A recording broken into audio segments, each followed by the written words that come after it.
Guys, listen, it is right off track. It is Friday. We have some mega important time sensitive stuff to talk about. So, this is FloRacing's very own only drag racing podcast with me, Courtney Enders, right off track. Normally we get to know drivers, we tell their stories, we dive into why the whys, who's the who's, all the things, but we are going to do something completely different today. I have one of my favorite fellow co-hosts of another controversial podcast that we're on Tuesday nights. You may have heard it, Shake Shake and Bake. But I'm going to waste no more time. We're going to handle business at the end with Castrol Edge and thank them for all the contributions for this, but I am going to waste no more time. We've got some shit to talk about today. Stevie Fast Jackson, where are you at? Whoop, whoop. We're in the International Motorsports House of Horsepower, Killing Time Racing in Evans, Georgia today. Thank you guys for having me on. It's really good to spend some time with our drag racing family. It's an honor to be on the show. And we got an action-packed week of racing kicking off today and a lot of stuff to talk about. So it's going to be good. First things first, usually when we're on shows together, I have Cabernet. Today I'm Coffee Courtney instead of Cabernet Courtney.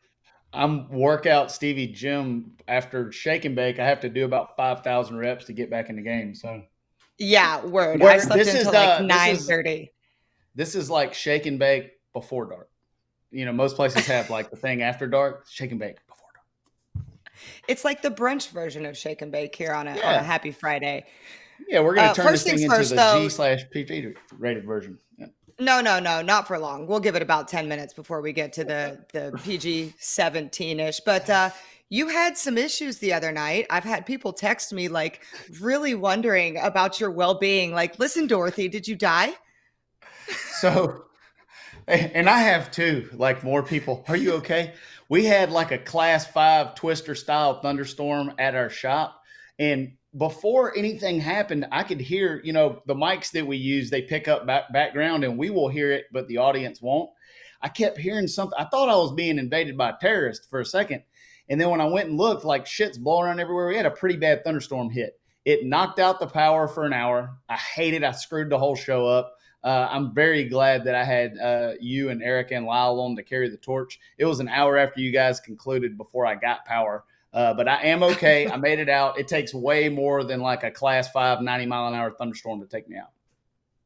I thought that was hilarious because you, not only the whole time, we thought you were going to be like death via flies, and then you were death via tornado.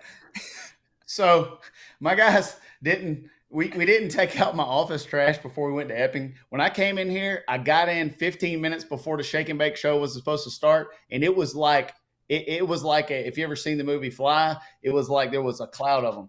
Now, I think I have things under control. My mama told me to get a bowl of apple cider vinegar, put some tinfoil on it, poke some holes in it. I would say the native fruit fly population is down 75%. So you may see like a little straggler, like you might see me do that, but I think we got it under control. I don't think I got malaria yet.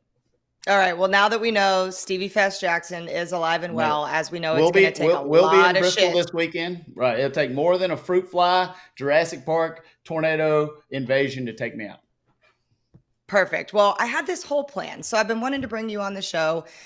You're a big, FloRacing is a big fan of you, I'll say. Our viewers, they're new into drag racing. We're kind of getting them used to the certain stars of the sport. No matter who you push, what you do, it's funny. The fans will gravitate towards who they want to gravitate towards. And anything Stevie Fast that we post, the crap just lights up, and it's amazing. And so I get it. You're controversial. You speak your mind. You have an immense amount of knowledge about the technical side, the fan base, all of the things. And so I get why they do. But before we get into the breaking news of this week, one of the things that I did want to ask you and get your personal opinion, because, you know, I like to get personal here. Why do you think you're a fan favorite? You speak your mind and you don't care what people think, but people just love you. What is it about Stevie Fast? If I had to put my finger on it, it would be that people, especially motorsports fans, want real. They don't want polished. Racing is the best. Drag racing is the best sport in the world because of the raw energy and emotion that you get from not only the race cars, but the people that drive them, the guys and girls that drive them.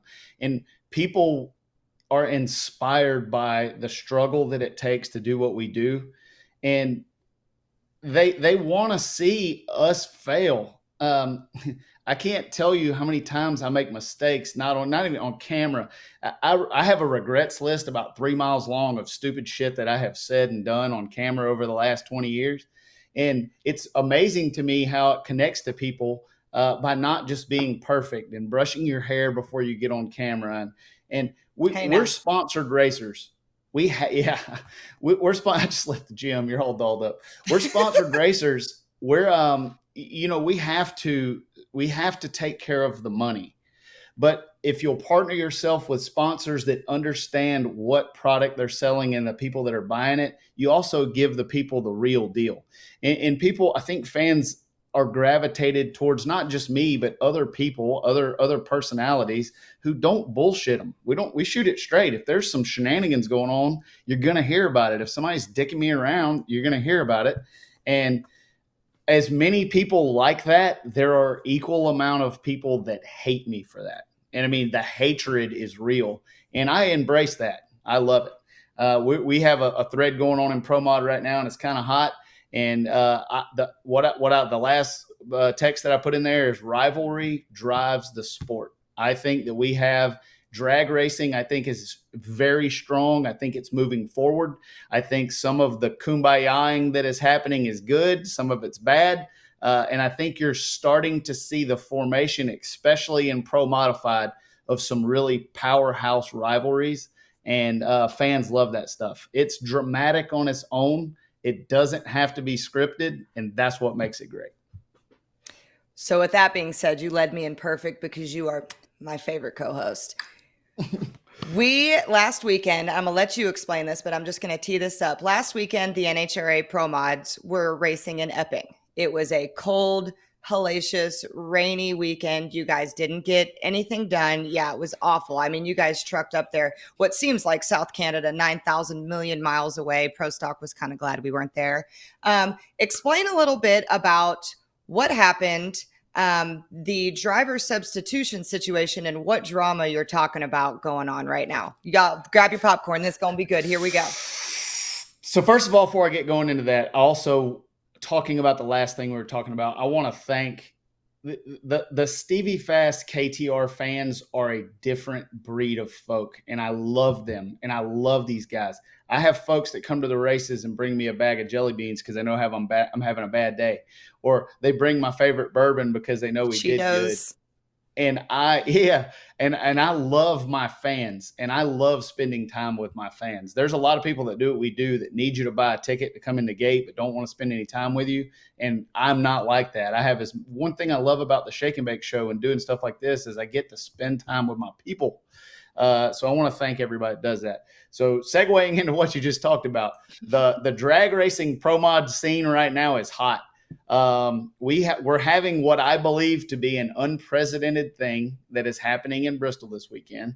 If you guys didn't see what happened in Epping, I don't know how much TV coverage it gets when we're being rained on, but we had 18 cars show up for 16 spots in Epping. Epping, for most of the NHRA teams, I would say 75% of them is very far. I know it's over 1,000 miles for us to drive. We burn a lot of diesel.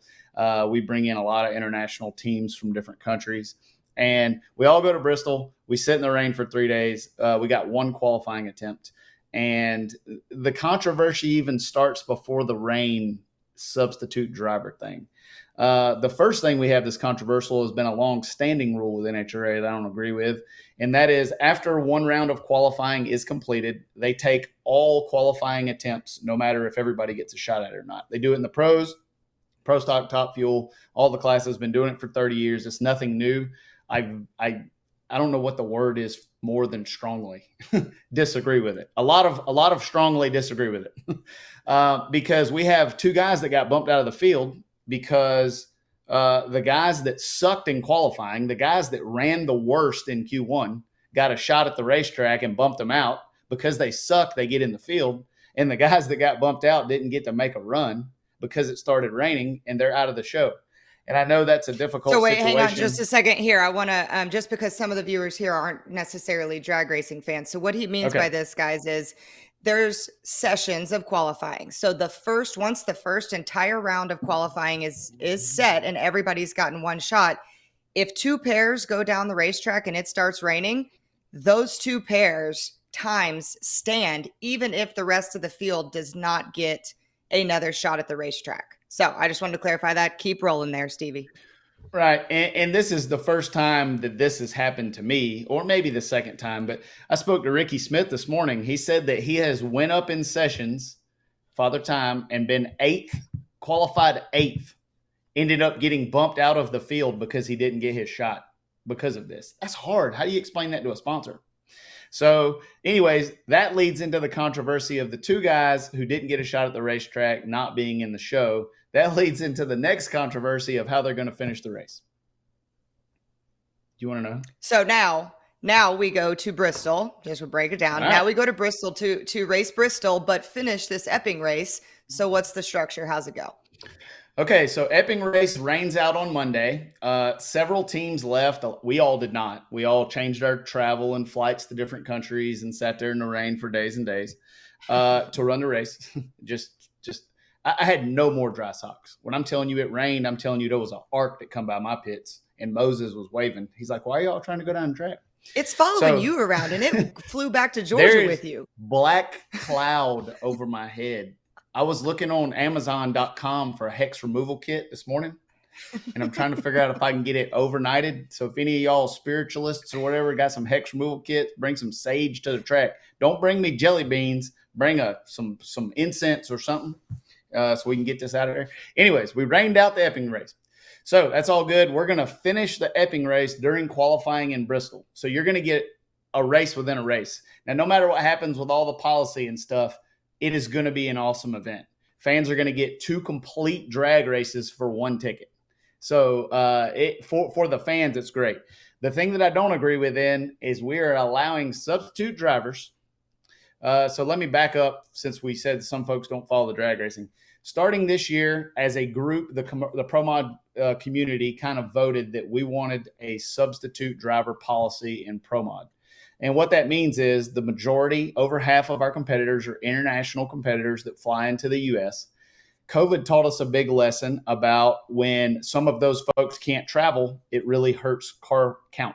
So we all kind of came together as a group and said that we are going to allow a certain amount of times, not at the last couple of races that decide the championship, but a couple of times we're going to allow teams to substitute in a driver. Points go to the team to keep participation up. I support it. Most everybody supports it. I think it's great, and I think our car count is good because of it.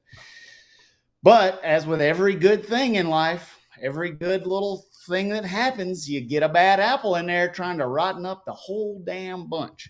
So now what we have is we have teams substituting drivers for the Epping race that is being contested in Bristol. All right. We got that? So what that means is before in competition in drag racing, the driver that competes in eliminations has to make a run in qualifying, make a run that gets them in the field to compete on race day. So what we have in Bristol, which is now the Epping race, is we have drivers who were not in New Hampshire, were not in Epping, were not anywhere near any race cars, did not make a qualifying run, did not get on the sheet that can win a trophy in Epping. For Epping and Bristol, I am opposed to this. I think that it really opens up the door to some sneaky stuff.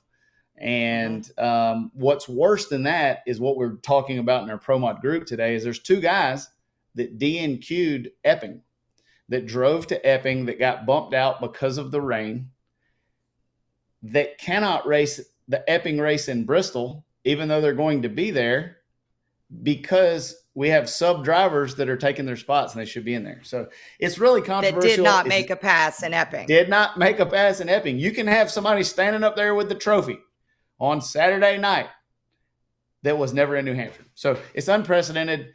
It's a difficult situation. There's no right answer. And I get that. I like the controversy around it. We got some, like, if you guys saw the Everett betting challenge that was going to happen in New Hampshire, it was really exciting. Well, now we have that $10,000 being bet and a whole lot more of real money being bet. We've got some heads up rivalries. We got people threatening to slap the shit out of each other. We have some Street Outlaws drama happening, and the fans are going to win. Q2 is E1, and I cannot wait to watch some of these folks duke it out.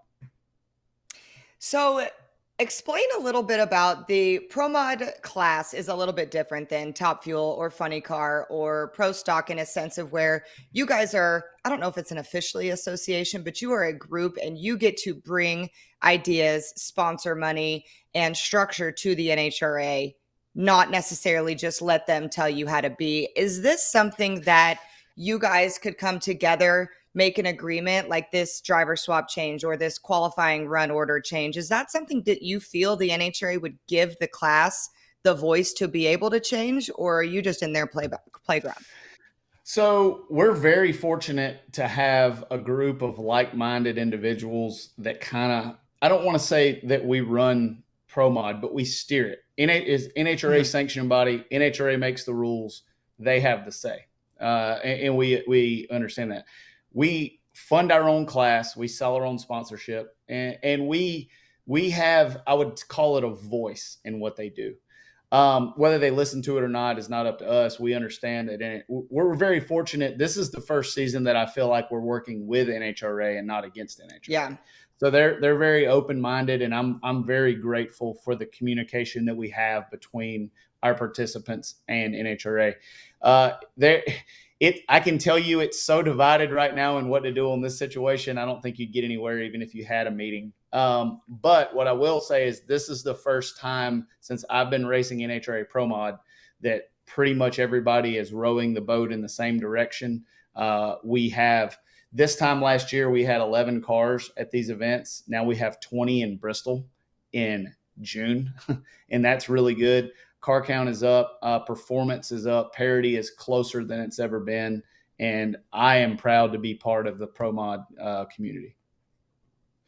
I've been a part of the Pro Mod community as well. You guys hired me to come on before COVID to kind of help with some organizational stuff, do some PR stuff, some social media stuff. And I've been fortunate enough to be a fly on the wall at a lot of these meetings. And something I want to dive into with you, especially, is some of these meetings when we had 8, 10, 12 drivers going and deciding, are we going to go to Brainerd? Are we going to actually make that haul up there for basically a half of a field? There's been a chunk of you guys that have been financially, time sense, committed to growing this post COVID. Forget about COVID because we just got to throw that out the window. But what has it been? Has it been the unification? Has it been the parity fixing that's kind of taken NHRA Pro Mod? Because you asked somebody 2 years ago and they said, nope, NHRA Pro Mod is not the place to race. And I feel that that's not the truth today. Well, we first of all, let me be first to say we still don't have parity, but we have closer parity than what we've had. One thing that damaged our sport a lot is that all the turbo guys cheated for 10 years. And when they got caught cheating, a lot of them had to quit racing or swap power adder. And then we had a lot of exhibition runs where they were trying to figure it out, running 230 miles an hour. And we lost a lot of participation because of that. When guys and gals feel like they don't have a chance to win, they quit coming. What we have this year is we have a group of folks that see the future of fast door car racing, that understand that the types of personalities and people that we have driving these cars is marketable and we can sell it and fans buy a ticket to come watch it. So when we talk about unification, we still all hate each other. We still want to crush each other. We don't go out to dinner together. Some of He's us not wouldn't lying, help each y'all. other if they had a flat tire on the side of the road. But what we do see, what we have had this year that we've missed in the past, is the ability to set the racetrack stuff over there and realize that if we don't work together to make rules, policy, present it to NHRA, and help them see how viable our product is, then we can't get to the hating each other and wanting to kill each other. So we all want to kill each other, but we have to work together so that we can get to the track and kill each other. And that's exactly what it is. It's like two boxers that have to sell the fight just so they can get the ring and beat each other's eyeballs out. I'm telling y'all, I have seen it absolutely firsthand. I've seen people in these meetings wanting to go to blows and then 5 seconds later agreeing on something and go to the NHRA. And it's not to be cheesy here, but it's kind of been awesome to watch because I've been a fan of Pro Mod especially on the NHRA side, which now I want to transition into the other realms of pro mod in this country because there's so many places that you can race it. But you're one of the few people I feel like that has ridden the ride of all of the ways and places that you can play in pro mod in the country. And what I want to talk about right now is the radial versus the world, if you will. So it was kind of you race one or the other. They've figured out the schedule a little bit where some people can kind of do both. You've got the Jason Harrises and things of the world that can do both, but let's back it up to the beginning and the rise of radial versus the world. You were a big part of that. What was it about it that captivated the space? So when I first started racing early in my career, Outlaw 10.5 was the mecca of drag racing. It was all over the South. You had Little Mo and Mike Hill, and you had all these characters, and I'm talking about dozens of me's of talented, outspoken, God, that's badass race terrifying. car drivers that all decided that we were going to take a car that used to drive down the road and put little bitty tires on it, 33 back then, and go put 3,000 horsepower motors in them and go race them. And, you know, people think that the NPK and the Street Outlaws was the beginning of fast steel body car racing. It wasn't. Outlaw 10.5 is where I came into the sport. And I saw these larger than life characters sticking engines in cars that they had no business being and driving all over the track and beating each other. And that is where Radio versus the World was born, even a decade before it happened. Is the same people that like that, the packed out stands, going to Orska and not being able to get even off the interstate back then to see Outlaw 10.5 was the beginning of Radio versus the World. And Radio versus the World is a sensitive subject for me. You'll see me get emotional when you talk about it because I feel like I birthed it. Like I put my soul in it. I risked my life building it. And then I feel like in the same time I killed it. And that's the way some of these niche classes go. But Radio versus the World started out as Outlaw Drag Radio, and it was a offshoot of Limited Street, which was an offshoot of Outlaw 10.5. And that had guys and girls putting big motors in cars. My Outlaw Drag Radio car had power windows and locks, keyless entry, and 3,000 horsepower. I would do the burnout with the windows down and roll the windows up when I backed up because that was badass. And that's where Radio versus the World started. What drew me to it is that it was just, if you think you got a, I don't even know if I can say it on this show. If you think you got a bigger wiener than I do, you got to show me. And that's where RVW started. Now, so I want to touch on something that you just said because you said you birthed it and you killed it. How'd you kill it? So in the beginning, as with all things that are great in the world, it starts off as this beautiful flower.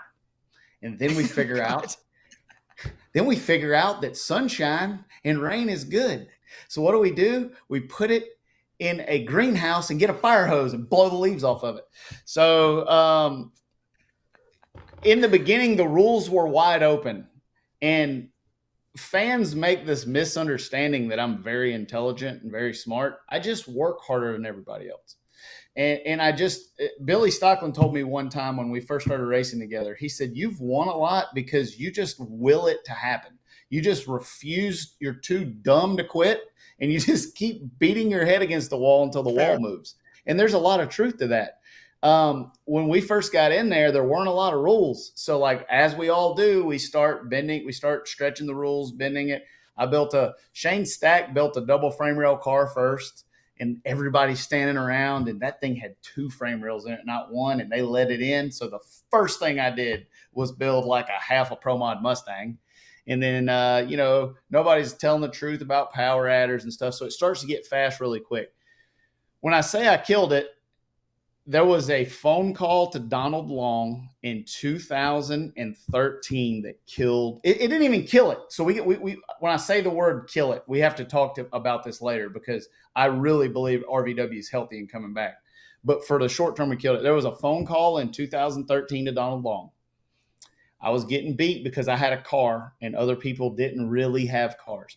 I called Donald Long. I was in Texas and I said, this is the last time that I'm going to do this and race these guys that have better cars than I do. Will you please ban pro modified cars from RVW and make us have a stock firewall and stock body cars? Because if you do not, I'm going to build a race car and I'm going to come out here and I'm going to smash these folks into the ground. Donald Long's words to me, it's RVW, anything goes. I told him, Oh I am boy. opposed to this. I do not agree with this, but I will not lose. 2 weeks later, I brought a nitrous car, which was unheard of, in a Jerry Bickle 69 chassis, and I smashed the record 4 times at the first event we went to and crushed the record by a tenth. And that was the beginning of, really fast door car RVW racing. We went 375 with a nitrous motor, and I think when we went in that event, the record was a 386. So that is one thing that, again, as it always is, that was when the class was exploding. So because there's so much participation, it covers it up for a few years, and you have guys that still keep coming, and then I told Donald, I said, I'm going to bring a race team out here with race car people and race car motors and run this, and we did. We brought me and Phil Schuler with the Shadow. I purposely built it. It was the first car we purposely built to run RVW.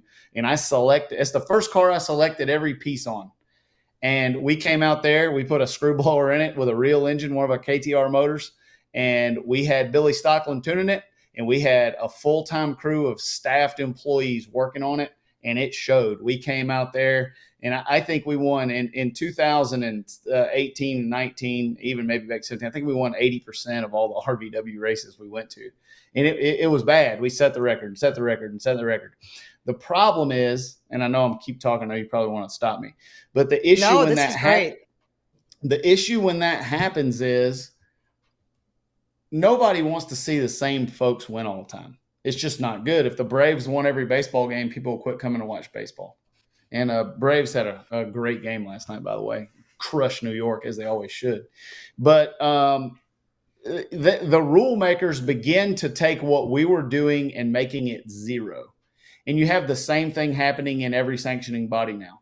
The fact that it didn't matter the fact that I had a full-time race team when everybody else was doing it on the weekends, and I had the best power you could get, and I had the best blower, and I had the smartest man in the world, Billy Stockland, working on it. That was then zero. So they made rules against our combination to make everyone else competitive with the fact that we brought 4 motors to the track, not 1. We brought a 56-foot trailer and a semi, not a tag trailer. We had $300,000 in payroll to run these things, not weekend buddies. So that became zero. And when you do that, all the hard work and extra that you put in, it really is discouraging. And we'll get into this. I want to talk about Pro Mod a little bit more parity when we get to this. But when you have a rule package and you have effort and hard work should always factor into parity. And Phil Schuler will tell me that that's not true. Parity is based on performance. And I don't believe that. I don't think that Scott Tidwell's roots blown car should show up and outrun Frank Manzo's. I don't think that I should show up with a turbo car and outrun Steve Petty. I think that effort, experience should be taken into parity. And when they take your best run that you ever made and make that the normal, it makes everybody else where they can't compete. And that we saw a big dip after that happened. Since that, there is a lot of sunshine on the wall. Sunshine on the roof. Now you said that it sometimes takes a couple of years to see it, or certain successes can hide that. And so now I want to get into kind of state of the union of RVW right now. Like I go to these races for Flow. You can see the fans are still into it. Starting lines are still packed. But when it comes to the racers, the types of cars, the car count, the things that they're having to finagle over there, where is it at and what caused that? So car count, it depends on 2 things. Is it exciting? Do you want to do it? Do you have a chance to win? And how much does it cost? right? So radio versus the world is a very expensive class. Everybody that was competing in RVW, because they got tired of me beating them by a tenth, went to Pro 275. Donald created a class for them to get away from me. Okay. Then he took my combination and made it where it cannot win to appease the folks. So when that happens, you lose car count. When you talk about the state of it, I think it's healthy. We are building right now. We're constructing for a customer a brand new RVW car. That hasn't happened in a long time. But what's hard about it, let's talk about what's hard about it, and then let's talk about what's great about it. What's difficult is there's only 4 or 5 races a year. So it's a big financial investment to have one. Really smart, really talented people drive and tune them. So it's really, really hard to win. All right, that's difficult. They are very hard to run when it's hot outside. And what you're seeing now is a shift this year in thinking of let's just quit beating our heads against the wall and not race in the summer. It's very difficult to take a car that's capable of, and these are raw, awesome machines that weigh 2,700 pounds or more, and they're capable of going 890, 60 foot and traveling the 8th mile in 3.4 seconds at 220 miles an hour with no wheelie bars. Like this is a really fine-tuned, meticulous machine. It's hard to take that car and put it on a 130-degree track and make it go down a racetrack. Yeah. So the fans have mixed emotions. I always call them vampires. I say RVW cars are vampires. Only bring them out at night. They'll melt in the sun. They'll die. They'll get sunburned. Fans don't like radial tire racing during the day. Fans love RVW and some of the other fast radial classes at night. So that's what's difficult about it. What's great about it is the awe-inspiring runs, the parity, when parity is good, the competition. We still don't have parity in RVW. You still have to take and this is my fault. You still have to take a screw blower that makes 3,200 horsepower and weigh 50 pounds more than what a Pro Charger gets to weigh. And the Pro Charger makes 3,800. And that's my fault. I don't know when it will ever come back around, but the Pro Chargers have a definitive advantage, and they have since they came in every sanctioning body. We're building a Pro Charger car to go run there because I'm tired of beating my head against the wall. But those types of things, even those power addle rivalries are one thing that make it great for the fans. You got nitrous cars, you got turbo cars, you got roots blower cars, you got screw blown cars, you got Pro Chargers. You have everything under the sun. If somebody could get an NA motor light enough, you'd have NA motors. So that's what's awesome about it. Payouts are good. They have a good place to race. Fans still love it. And I think car count is coming back. You have the same type of, when you talk about camaraderie and communication, that same type of thing that we're doing in HRA Pro Mod, you're seeing in RVW right now. They're having meetings. They're having phone calls in February on what we need to do. They're letting some powers that be are listening to the racers that are spending the money on how to make the show better. And at the end of the day, no matter how you want to cut it, whether we talk about parity or sunlight or rules, nothing trumps fan experience. Nothing.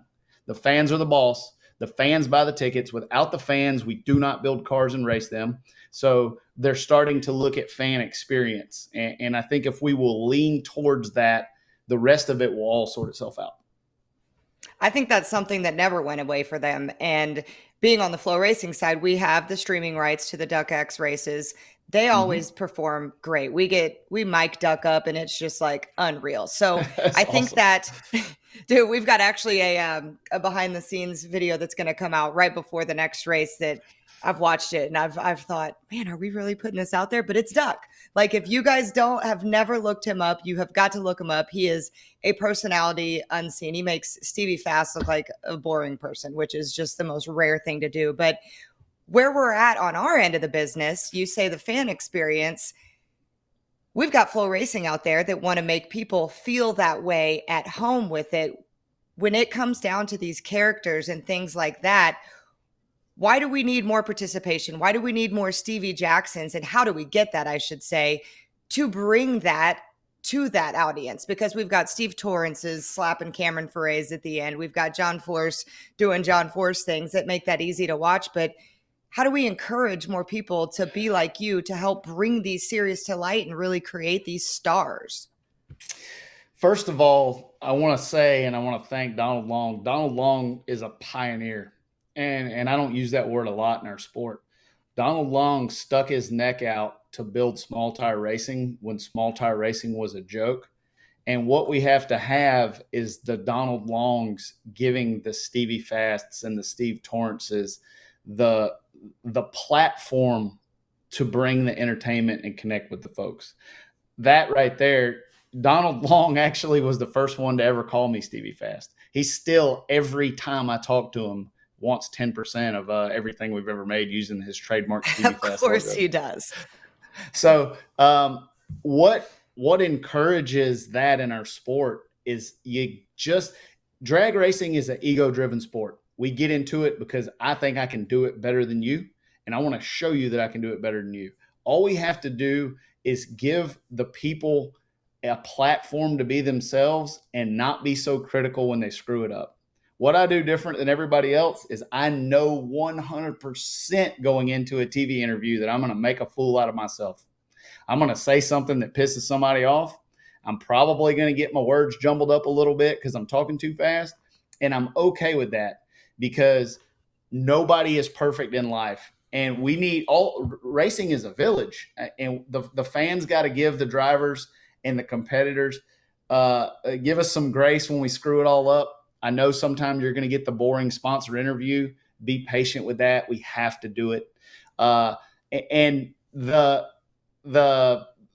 stage to get it in there, showing the relevance of it, is how you get more participants like me, the J.R. Grays of the world, the Manny Bajingas, the Justin Bonds. There is a lot of fired up personalities out there. We just have to encourage it and bring it out.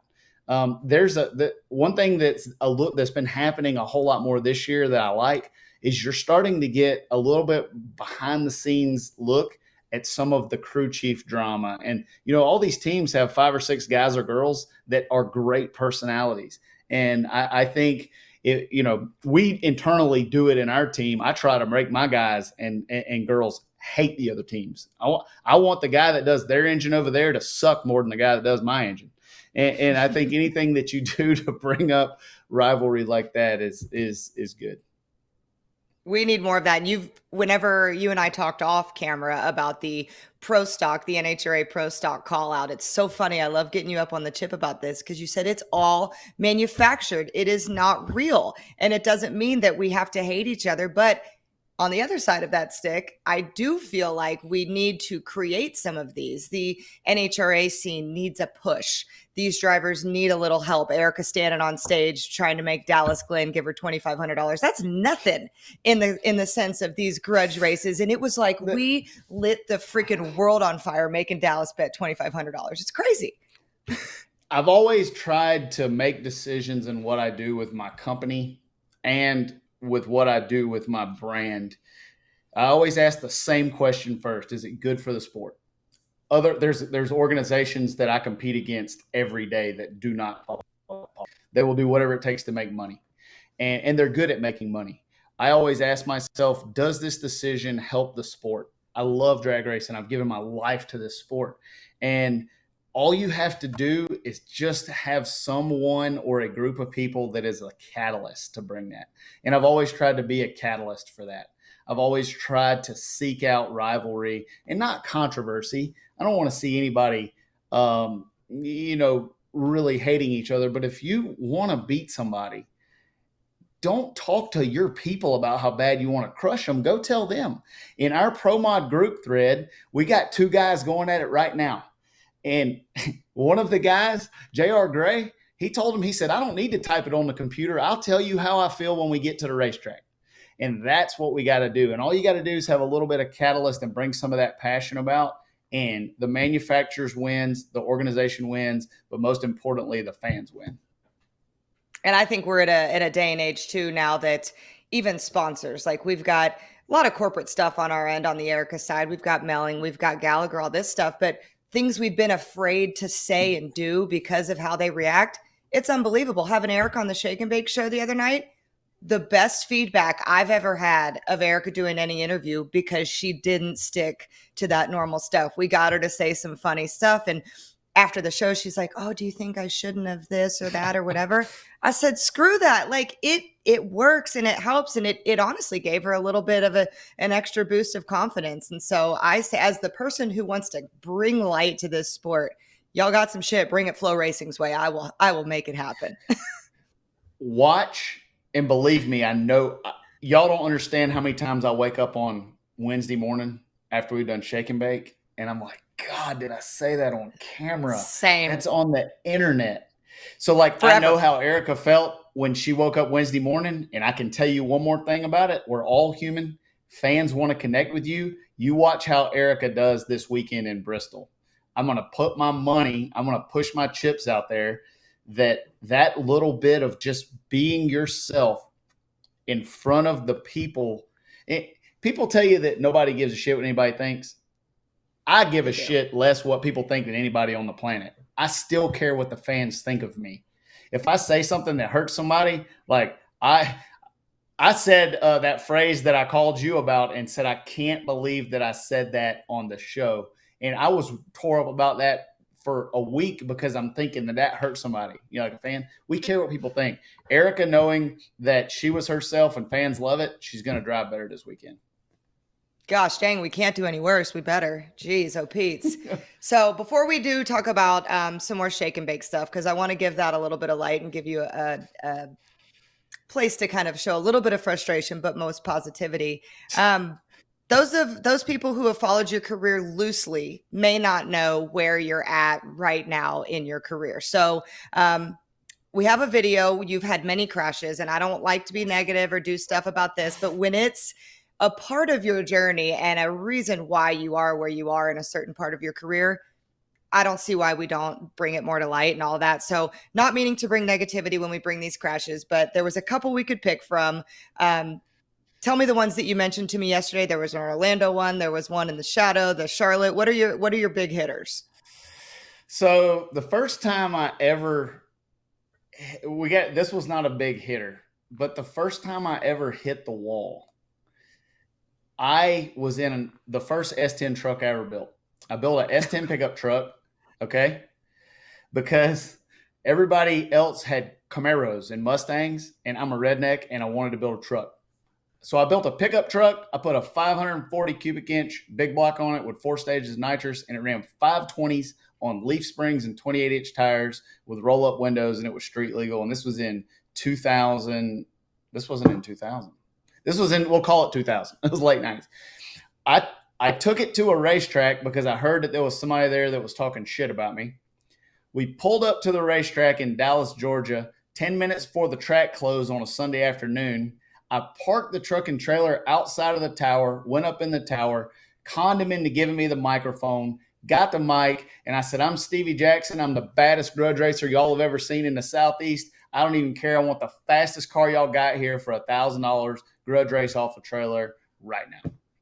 So there was like pro mod there. So we show up. He's like, you ain't going to come into my track and talk shit about me. And I'm like, boy, I'm the hottest thing you ever seen. Back then, I'm 20 years old. I'm bulletproof, and I don't give a shit. Way less than what I don't give a shit now. So we go out there, come off the trailer.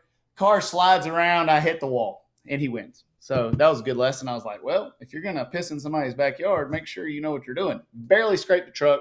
First wreck. Traumatized me for life.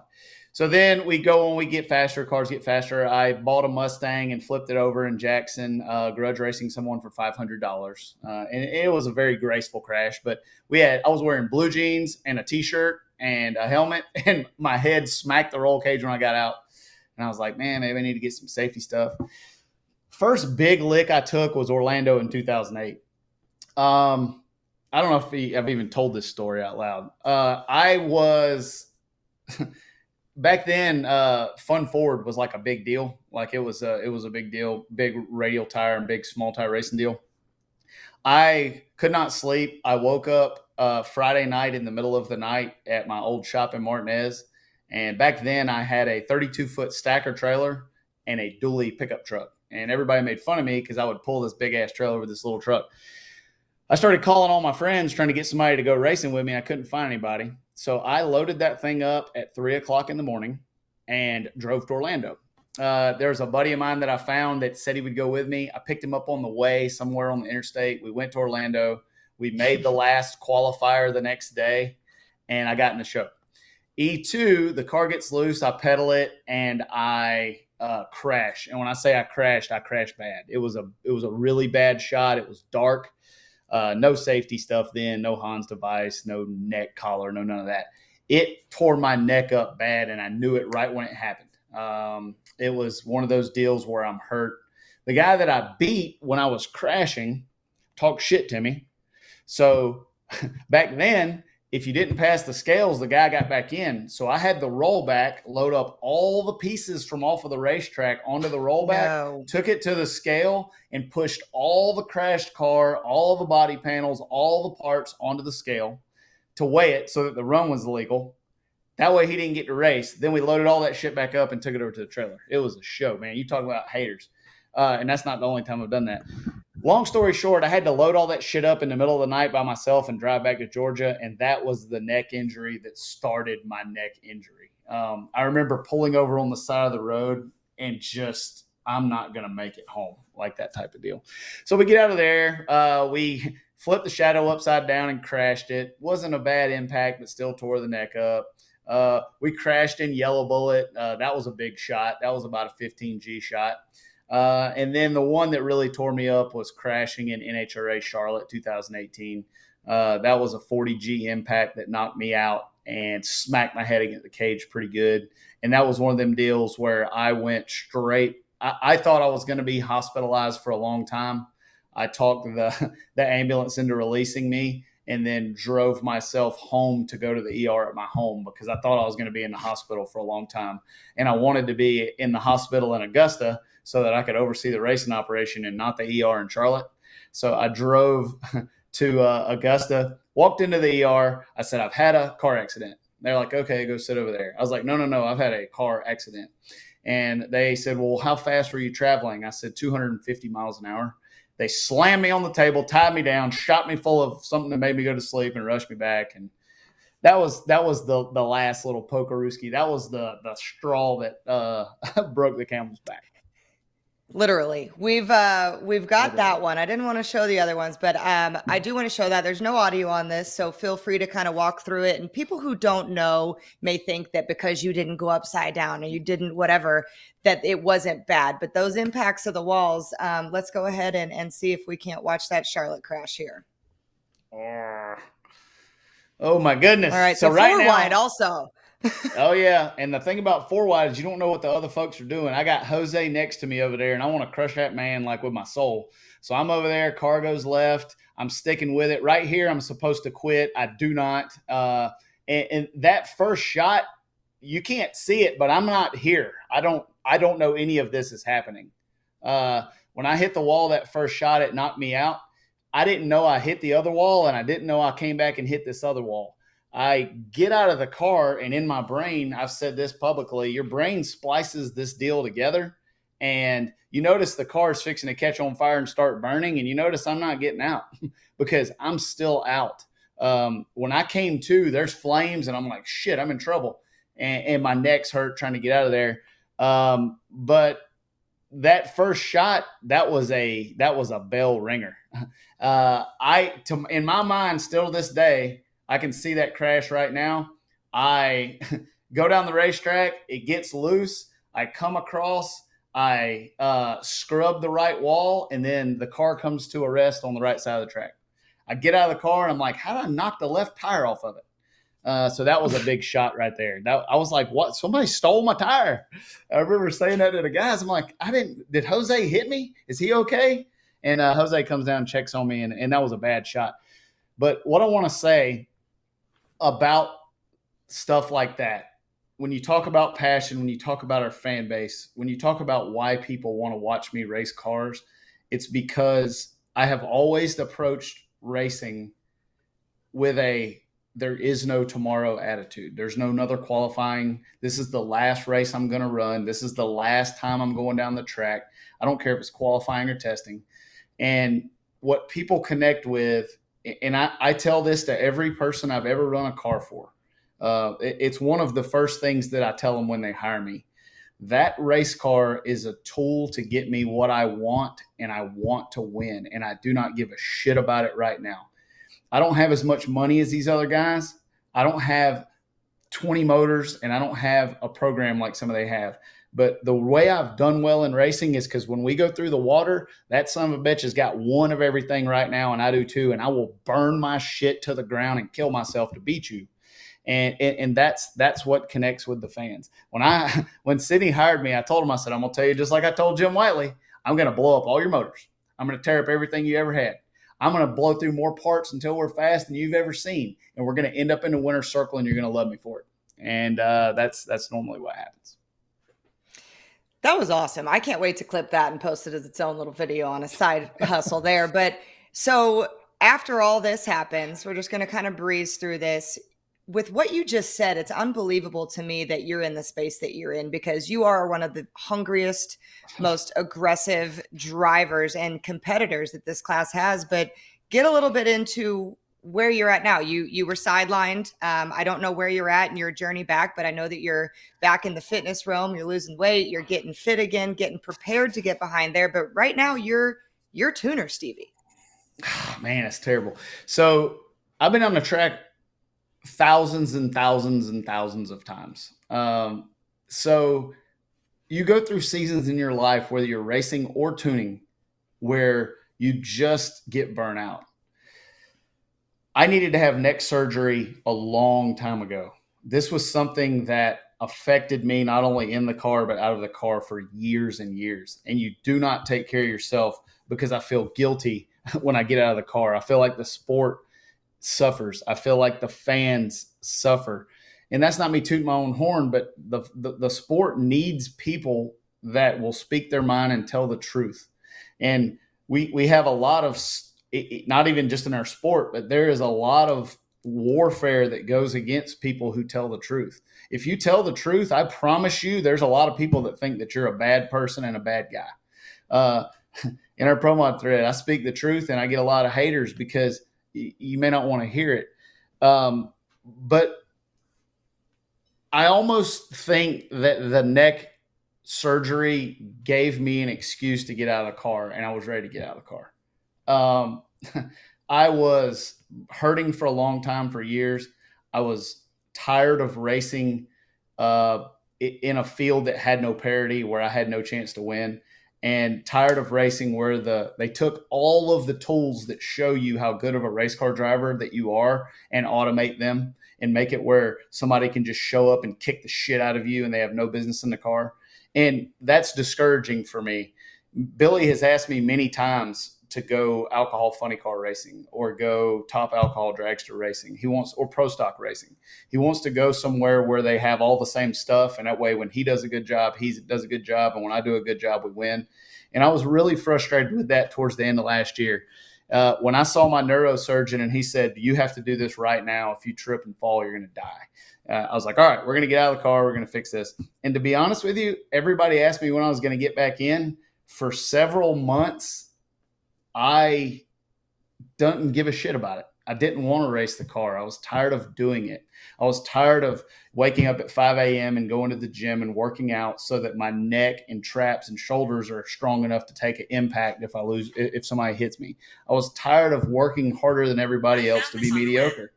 And it almost was a relief when I got out of there. So I'm like, all right, I'm going to tune these things for a while. I'm going to make some money. I'll race it later. And tuning, I've said this a lot. I get as much or more enjoyment out of tuning cars than I do driving them. I love running people's race cars.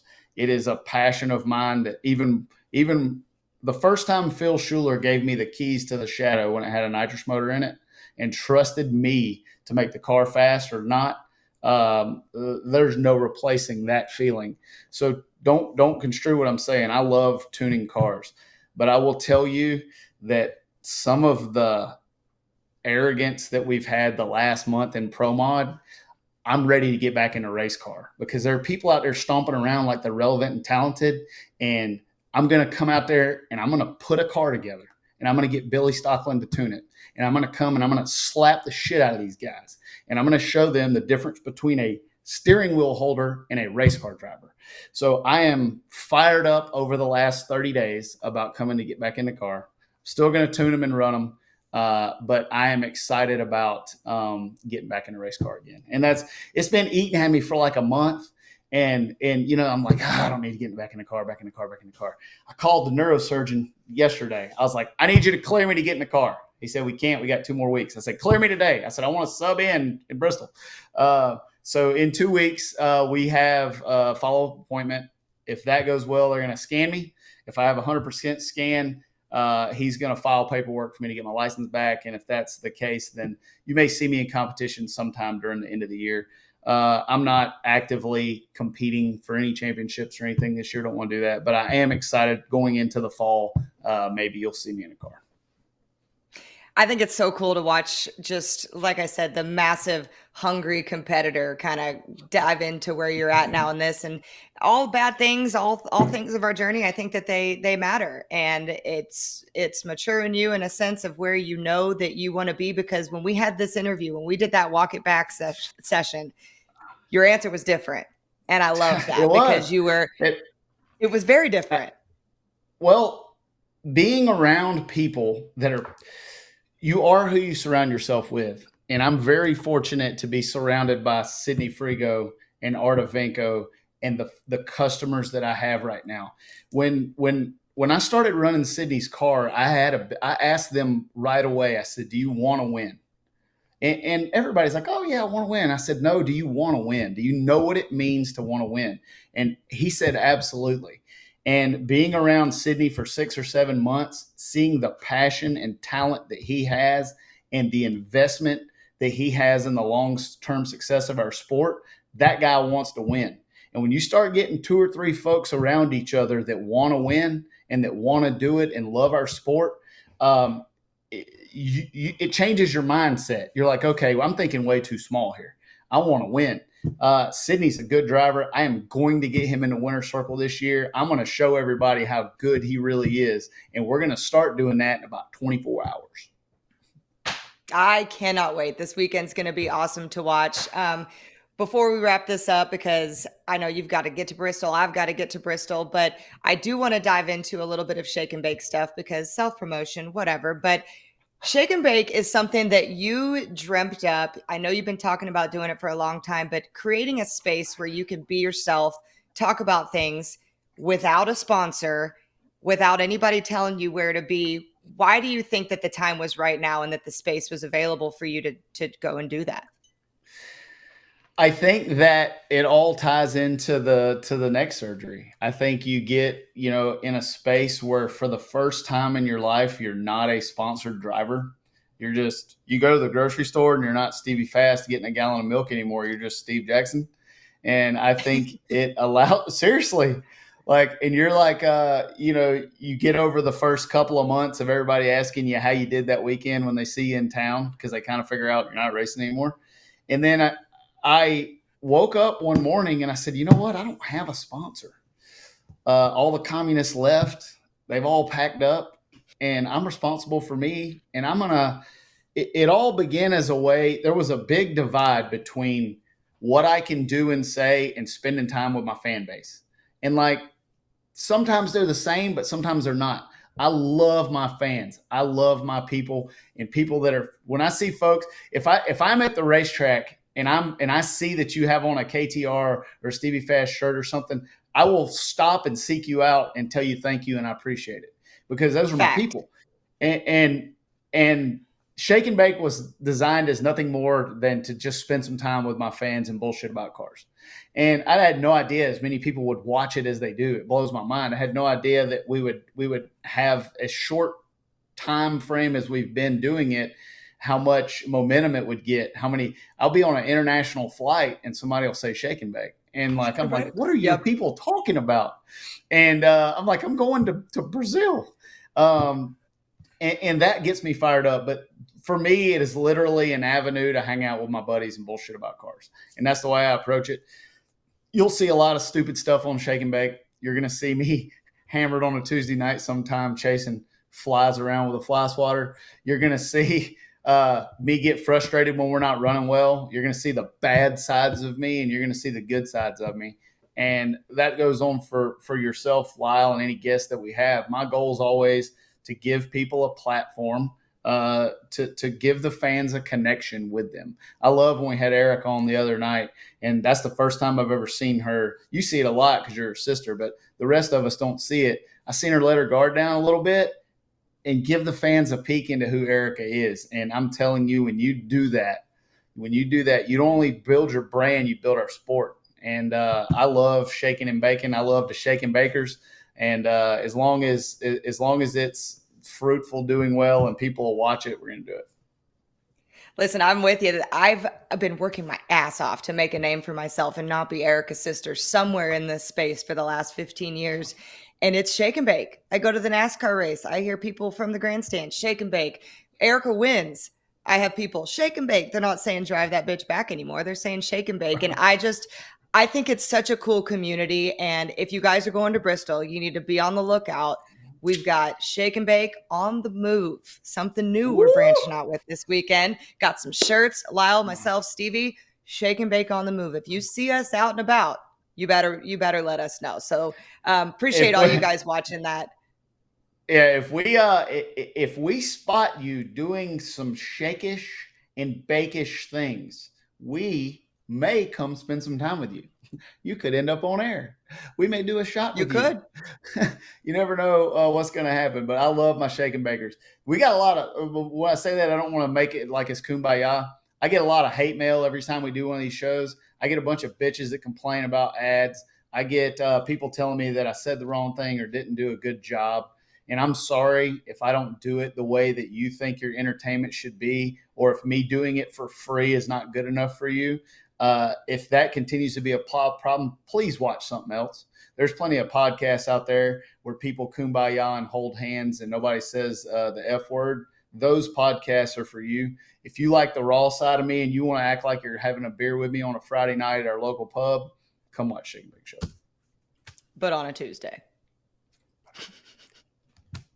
Awesome. Well, listen, Stevie, I really appreciate you coming on. I know that this is a weird day for both of us, a travel day, but I get to know a Stevie that I want the rest of the world to know, and I pry this shit out of you. And every time we do one of these interviews, you're like, man, you got me to talk about this, or you got me to talk about that. The same thing you just said about my sister is how I feel about you. And I think that love him, hate him, everybody respects you, and you are absolutely necessary in this sport. But before I let you go, something that's different about this show than the Shake and Bake show is I got to pay some bills, because this and every episode of Right Off Track is brought to you by Castrol Edge, 3 times stronger against viscosity breakdown than the leading full synthetic, and gives your engine 10 times better high temperature performance than the industry standard when you need it most. Castrol Edge, Hey, better oil for maximum performance. I might dump some castor oil in my dang hot rod this weekend, and we'll see what viscosity help will have it, because I'm going to have a motor run about 255 mile an hour down there. Thanks, Castrol. Listen, that's an ad read that just worked. Right. Thanks all the companies that support not only this but our industry. We're all a village. We're all invested with you. We all work together. When you write a check, that's standing behind what you believe, and we appreciate you. Love it. There's going to be a ton of action, y'all. Please. I know it's not going to be live on Flo this weekend. We've got the NMRA race this weekend on Flo, but do not let the NHRA drama slip your fingertips. Check out the websites, check out the Facebooks, check out the shit talking. It's going to be amazing. And Stevie, I'll see you in a couple hours, my friend. I'll see you. I'm wheels up in about 46 minutes. So I'll be able to see you in a few hours. We'll have some beer. Thank you guys for watching. I really appreciate it. It means a lot to me. All right. Thank you so much, FloRacing audience, and we'll see you in 2 weeks back again here with Right Off Track.